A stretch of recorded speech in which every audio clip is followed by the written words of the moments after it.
네. 우리가 읽은 본문의 말씀을 가지고 교회의 중보 기도라는 제목으로 오늘은 기도에 관련해서 함께 말씀 연회를 나누기 원합니다. 사단의 공격 제1순위가 어디인지 아십니까? 네, 바로 교회입니다. 교회를 무너뜨리는 것이 바로 사단의 제1 목표입니다. 왜냐하면 하나님은 교회를 통하여서 일하시기 때문입니다. 복음의 통로가 하나님의 일하심의 역사의 그 손길이 닿는 곳이 바로 교회이기 때문입니다. 세상의 악을 정화하고 몰아내는 유일한 공동체가 바로 교회이기 때문입니다. 세상의 그 어떤 기관도 영적인 것에 대한 관심은 없습니다. 오직 교회만이 바로 이 영적인 이 복음, 하나님 나라, 정말 영혼을 살리는 일에 교회가 관심이 있기 때문에 그렇습니다. 교회가 세상 속에 악을 막아내는 방파제 역할을 하지 못한다면 우리가 살고 있는 세상은 지금보다 더 훨씬 악이 범람할 수밖에 없습니다. 지금도 우리가 알다시피 지금 우리나라의 포괄적 차별금지법을 통과하기 위한 시도들이 국회 법안으로 계속 상정되고 있다는 사실을 아시죠? 이 법안을 상정하기 위해서 입법 요구가 무려 계속 10번이 넘게 있었지만 아직 이 법은 국회를 통과하지 못했습니다. 원래는 벌써 통과할 수 있는 법입니다. 그런데 이 법안은 누가 지금 막아서고 있습니까? 이 땅의 교회가 지금 막고서고 있는 것입니다.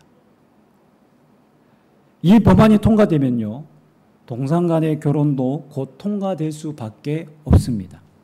또한 이 법안이 통과되면요, 우리가 알고 있는 제3의 성이라고 하는 게이, 레즈비언, 이런 동성애에 대한 성별을 인정할 뿐만 아니라 이 제3의 성의 종류가 30개가 넘는다고 합니다.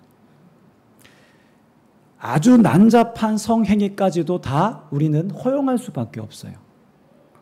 그리고 청소년기 때부터 이미 그렇게 한 나라가 있죠. 너의 성별은 네가 선택할 수 있다는 성적 자율성이 자연스럽게 주어지고 동성애에 대한 자연스러운 교육도 다음 세대의 학교에서부터 그 교육이 성교육이 자연스럽게 이루어집니다.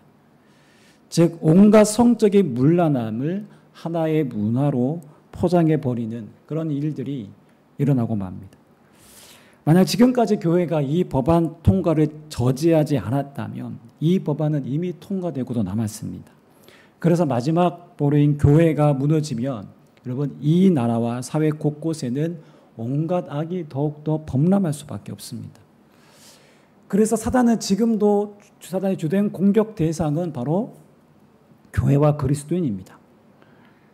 그래서 사단은 지금도 부단히 교회를 무너뜨리기 위해서 열심히 일하고 있습니다. 사탄은 하나님의 몸된 교회를 공격해서 세상 속에서 부정적인 이미지로 만들고 어느 한 교회에서 생긴 문제를 마치 한국 교회 전체의 일인 양 그렇게 매스컴을 통해서 각인시켜버립니다. 그리고 교회 안에 온갖 분쟁과 갈등을 일으키게 함으로 극심한 내분이 일어나게 합니다. 상처투성이인 집단으로 그렇게 만들어버립니다. 안타깝게도 한국 교회가 그렇게 쪼개지고 나눠지는 일들이 많았고 지금도 그런 가운데 있죠.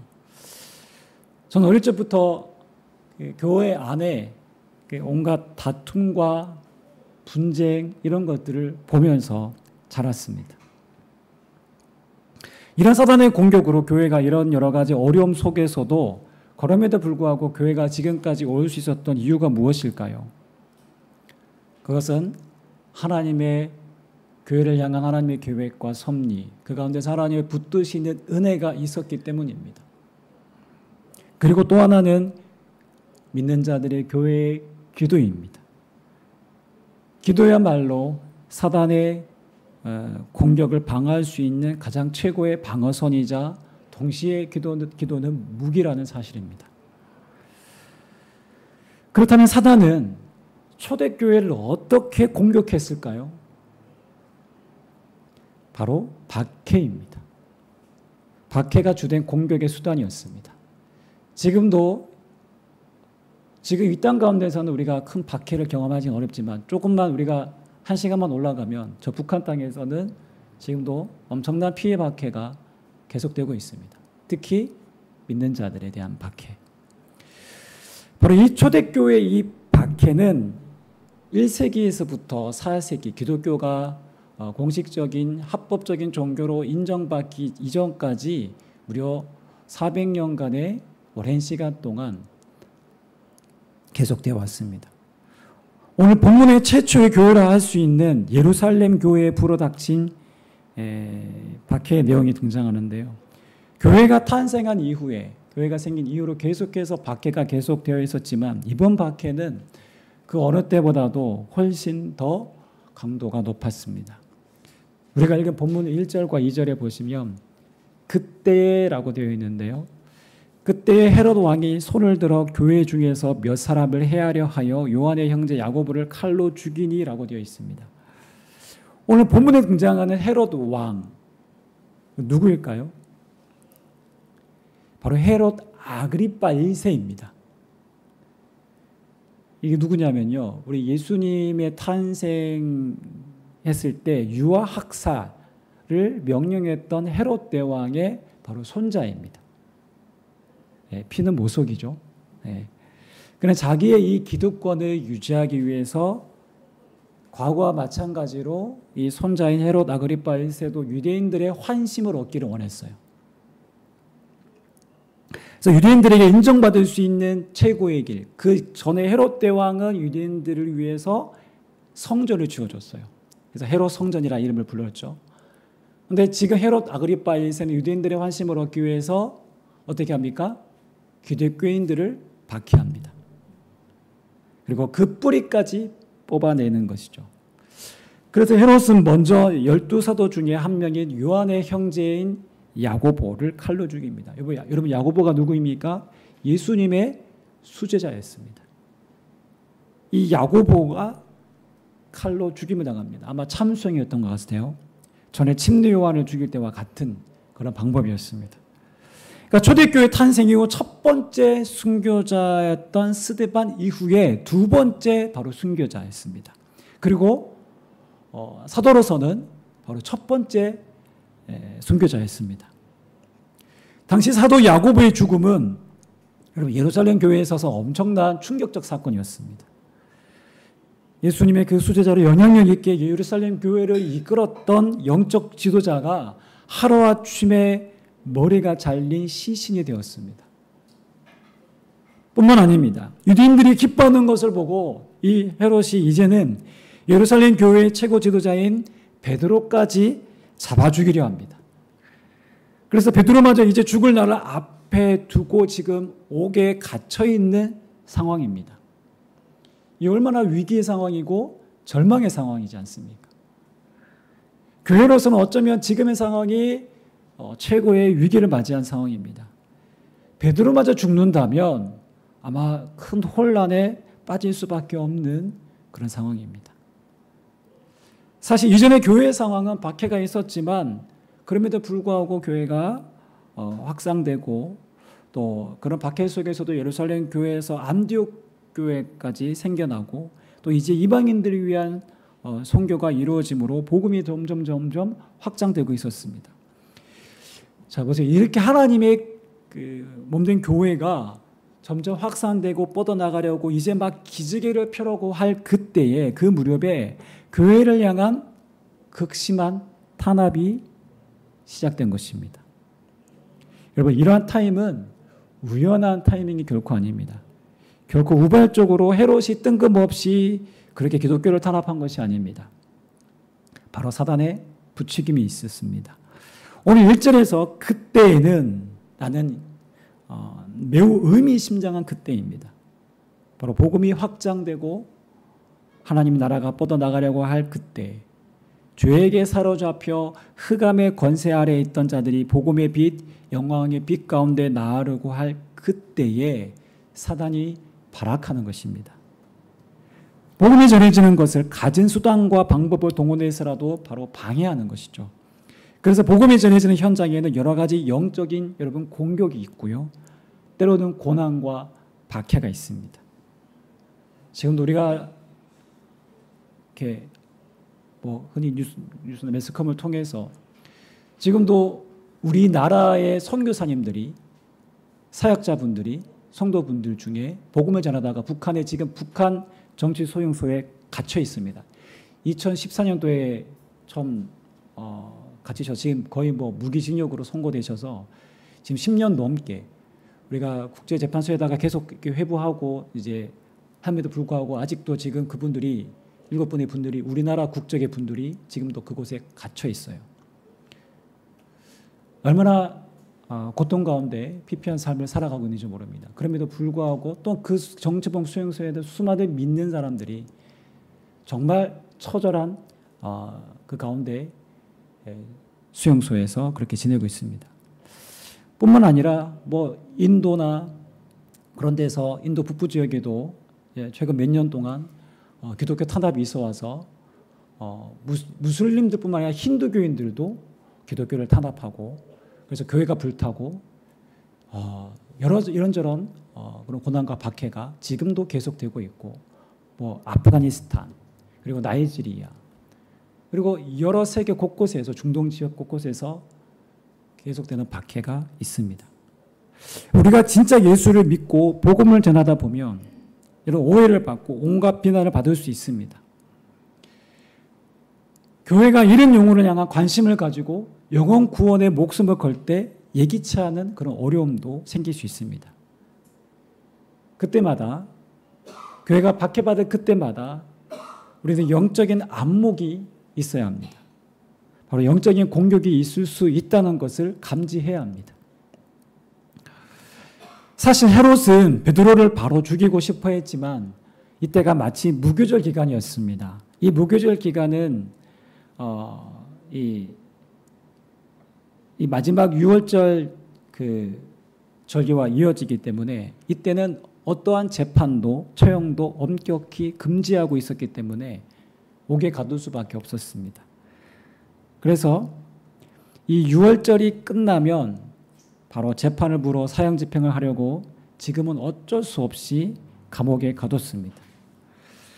그래서 헤롯은 베드로를 어떻게든 죽이려 했기에 이제 보초를 서게 합니다. 그것도 4개 조를 풀어서 가동합니다.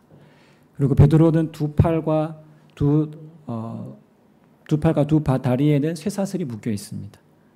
그리고 그 쇠사슬에도 총 4명의 보초병이 함께 베드로의 팔과 발을 붙잡고 있었습니다.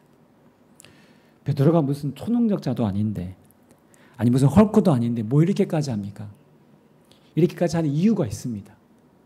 왜냐하면 사도행전 5장 17절 이하에 보시면 전에 사도들이 옥에 갇혔지만 천사의 도움으로 기적적으로 풀려난 일이 있었기 때문에 그들이 할 수 있는 최선을 다해서 지금 베드로를 붙잡고 결국에는 죽이려는 강한 의지를 보이고 있다는 것입니다.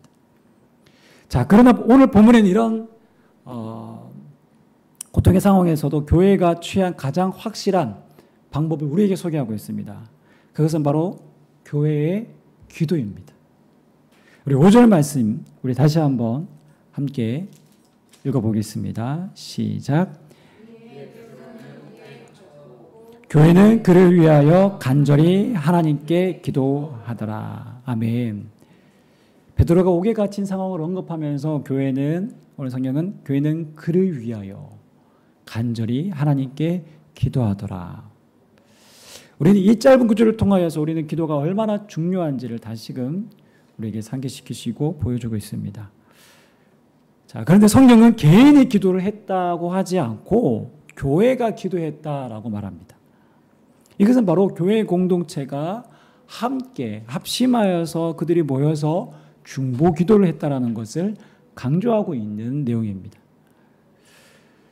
전도서 4장 12절 말씀에 이렇게 되어 있습니다. 한 사람이면 넘겨주세요. 한 사람이면 피하겠거니와 두 사람이면 맞설 수 있나니 세 겹줄은 쉽게 끊어지지 아니하느니라.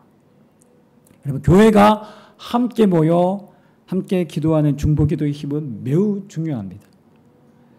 교회는 야고보가 교수형에 처해지고 베드로마저 죽음의 위협 앞에 있을 때 그들은 다른 어떤 조치나 어떤 일을 했던 것이 아니라 그들이 했던 유일한 방법은 바로 중보기도였습니다.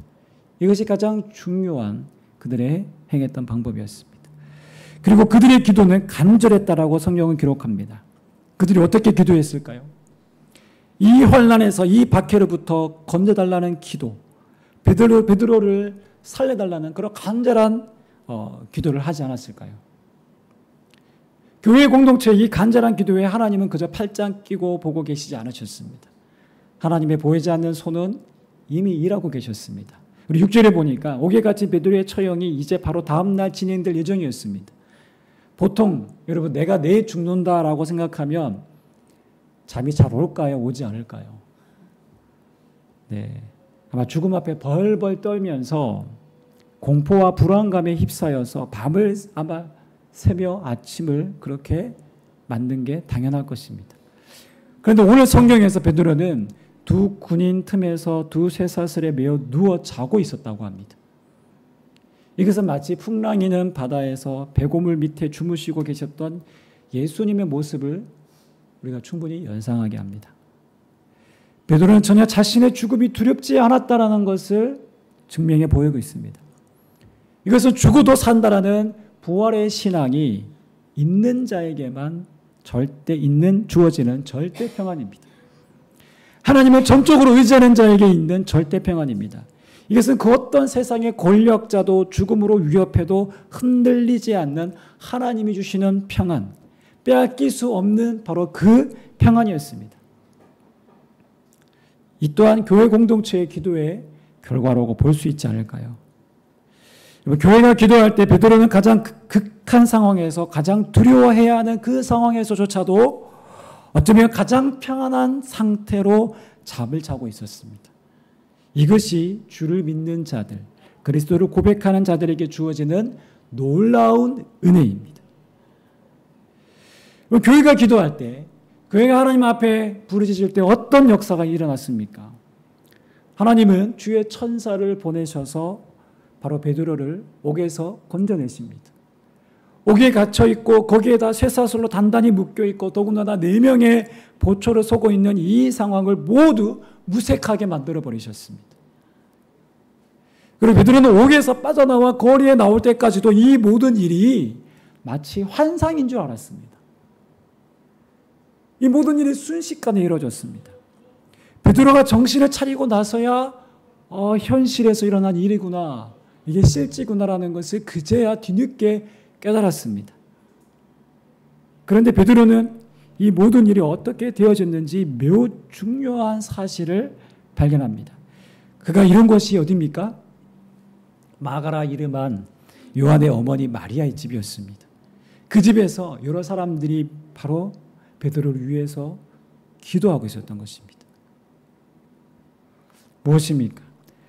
베드로가 잡힌 무교절에서 유교절에 이르기까지 이 일주일이 넘는 기간 동안 교회는 계속해서 기도했다라는 것입니다.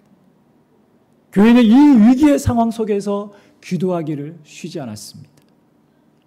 헤롯은 인간적으로 자기의 정치적인 입지를 굳히기 위해 기독교인들을 박해의 대상으로 삼았습니다. 그러나 이 모든 타이밍에 있어서 영적인 악한 영의 세력이 있습니다.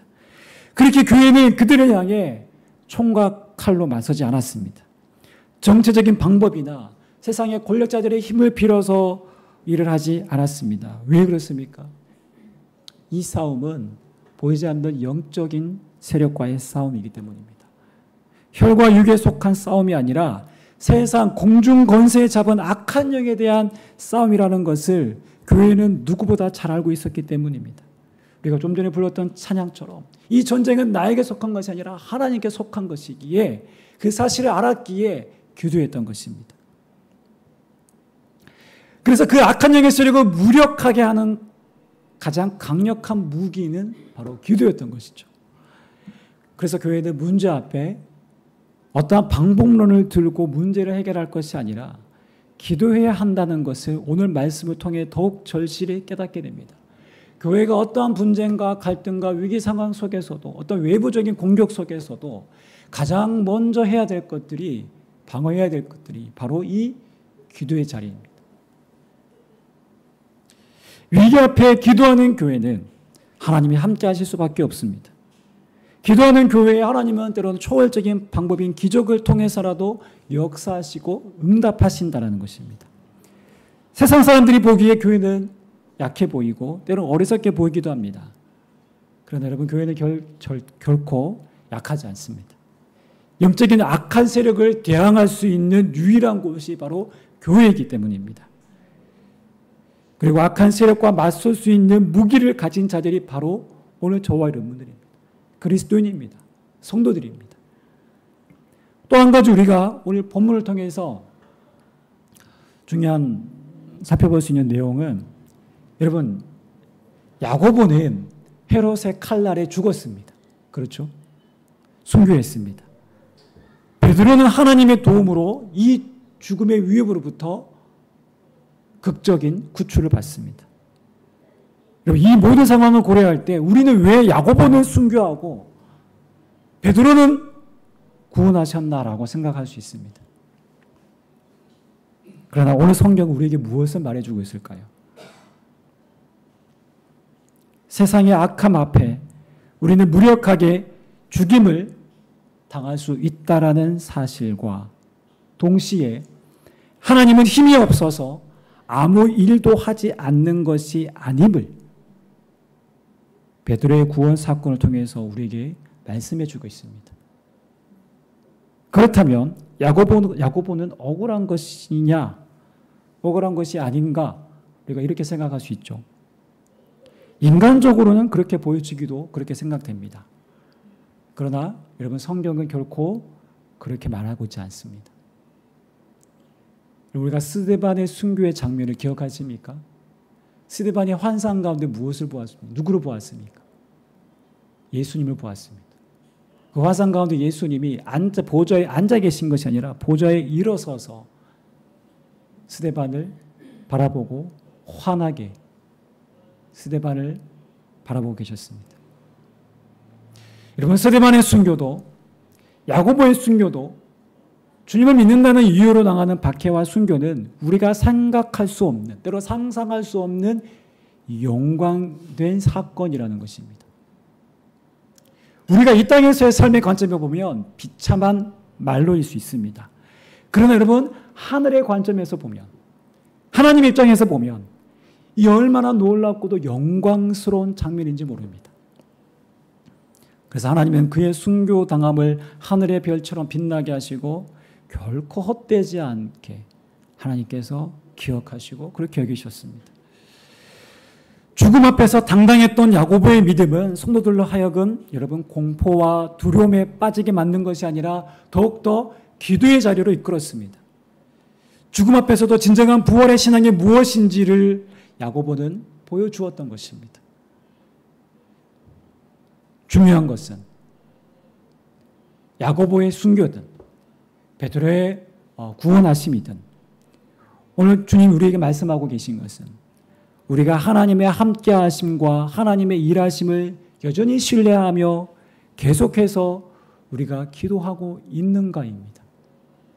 어떠한 상황에도 때로는 내 삶이 무너지는 것 같고 내 스스로 내가 감당하기 어려운 문제 상황 앞에서도 오늘 내가 기도의 무릎 앞에 서서 주님을 바라보며 기도하고 있는가가 중요합니다.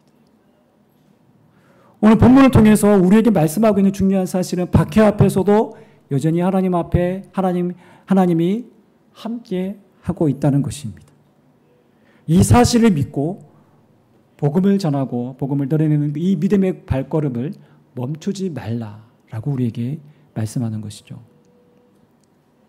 우리가 읽지는 않았지만 20절부터는 어떤 내용이 시작되냐면 이 헤롯 아그리파 1세가 이제 두로와 시돈 사람들 앞에서 사람들이 모인 그 궁중, 수많은 궁중 앞에서 연설을 하는데 무사람들이 헤롯을 향하여서 이것은 신의 음성이지 사람의 음성이 아니다라고 외치면서 사람들이 막 웅성웅성 막 이렇게 헤롯을 칭송하며 막 헤롯에게 영광을 돌립니다. 자, 그때 헤롯이 스스로 교만하면서 막 으스대기 시작하죠. 자, 그때 성경은 헤롯이 하나님께 영광을 돌리지 않았다라고 말합니다. 자, 그때 어떤 일이 일어납니까?